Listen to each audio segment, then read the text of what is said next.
Greg, before I ask about the ETF business, the big topic on everybody's minds is interest rates and the direction of interest rates. What are you telling Vanguard investors? Where are interest rates going to be towards the end of the year and into 2024? Well, if you start at the very beginning in terms of what the Fed's going to do, our expectations is the Fed still has some more activity to take place, potentially 1 to 2 more rate hikes before they finish.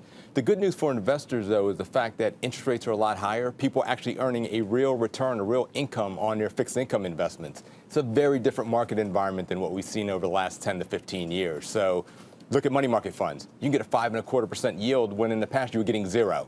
So there's real money to be made out there, even in money markets, which aren't very sexy, but it's a stable part of the market and an important part of people's portfolios. You know, our viewers love clipping these 5% coupons on their money market funds and their one-year treasuries. Are we at a peak in interest rates? Are rates going to be higher or lower a year from now? Yeah, I think what we're seeing from an investor perspective as you look at cash flows, we've seen investors move really along the quality spectrum into the shortest dated securities, away from credit into treasuries.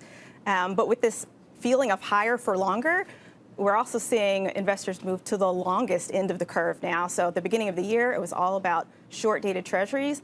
We're actually starting now to see more investors move out to the end of the curve in 20-year plus treasuries to try and grab more of that total return given the higher for longer scenario. So it's still not clear, though, whether we're going to be higher a year from now. It seems like there's a bit of a natural limit. To go 5%, 6%, say, 10-year treasuries now would imply we're moving up 7, 8, 9% mortgage rates. This would be a real slowdown in the economy. There seems to be some kind of natural limit. Would you agree? Yeah, I mean, look, we've already seen mortgage rates hit 8%, right? So that's already been impactful to the marketplace. But you have to start at the very front end of the curve. The question is, what's the neutral rate for Fed funds? Our team believes that the neutral rate longer term is probably 3.5% or so, with a higher R star than many folks have been talking about in the marketplace. So historically, R star, people have looked at it about 0.5%.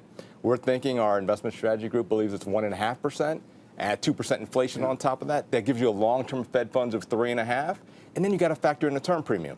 The normal term premium from Fed funds out to 10-year bonds is somewhere around 150 basis points. Yeah. So 5% Treasury yields is about normal and neutral. And so, again, could it go higher than that? Absolutely. Depends on what happens with the Fed. A lot of jargon there. The key point, I think, is for the viewers, the neutral Fed funds rate would be the rate that is neither accommodative nor stimulative. Or restrictive, right. Right. So where would that, and we don't know where that is, right? That's a sort of a theoretical idea. That's right. Where should it be at this point? Yeah. Where is it right now? Historically, people have viewed, the Fed specifically in their research have viewed it to be somewhere around 0.5% on a real basis. You add 2% inflation, gives you a long-term Fed funds of 2.5%. Again, our team, with their research, given what we think about, structural deficits and all those types of factors, we think it's higher than that. And even before the global financial crisis, the neutral rate of Fed funds was actually higher than what we've seen, recently as well. So again, we think it is higher than what the market's pricing in, which allows us to believe that Fed funds will be somewhere in the 3.5% type level longer term, which again is elevated relative to the marketplace. The viewers love bond funds. It's been years and years and years, and the last couple of years, I'm just flooded with questions every week about it. Vanguard offers a very large suite of ETFs, bond ETFs, and of course, mutual fund ETFs, corporates, high yield, a vast spectrum, munis. Where are we? Well, tell me a little bit about where's the money going and what role do bond ETFs play here in a portfolio? Yeah, I think the money, like I said, is going into treasuries, and folks have kind of barbelled their exposures to the shortest end to grab that yield, the most income that they can, with interest rates being over 5%. And then now it's where are we in that interest rate cycle? So as Greg just talked about, are we at a place where the Fed's going to pause? Are they going to rise from here?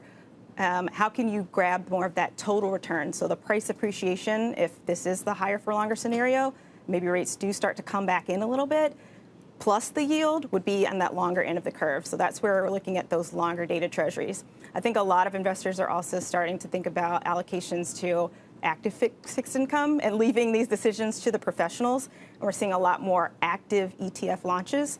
Of the 400 products that have been launched this year in the ETF space, 73% of those have been active solutions, and a decent amount of those are starting up in the fixed income space as well. Now, you actively managed ETFs here. Vanguard was founded largely as an index shop, though. Where does where does something like active management fit in with the Vanguard ideology overall? And is it more appropriate in bonds than stocks? I mean, where does this fit in, this active idea? Yeah, we always get questions about active versus passive at Vanguard, and the story at Vanguard has always been low cost.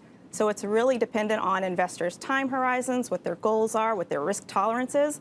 But most importantly, investors need to think about what they're paying for and stick to low-cost solutions so they have more opportunities to keep that alpha or that excess return to them, to the investors. Yeah. I want to go back to some specific ETF areas, but I want to ask you about the Federal Reserve. The Federal Reserve seems unsure whether it needs to raise rates any further. You viewers know all about this. So we got a major inflation report today. These the personal consumption expenditures, folks. You should know about this. That's the Fed's preferred inflation gauge. So what happens from here? First off, what's your interpretation of this PCE report today? Is inflation going in the right direction? The Fed wants inflation coming down. Is the report today supportive of that? And what does the Fed do from here? Do we get another rate hike? Are we going to be higher for longer? Are we going to be lower a year from now? Yeah, it's a great question. I mean, clearly the number that came in today is still well above the Fed's target. At 3.7%, the Fed has a 2% target. They're still a long ways away from where they want to get to. However, the direction of where we've been coming down from the peak a year ago to where we are today, directionally, we're going in the right place. Even month over month, it's gone from 3.9 to 3.7. So again, good progress. But if the Fed is ultimately trying to hit their 2% target, we believe they will likely need to hike rates again sometime in the course of the next couple of meetings. So wouldn't be surprising us for one or two more rate hikes if we think about the next number of Fed meetings.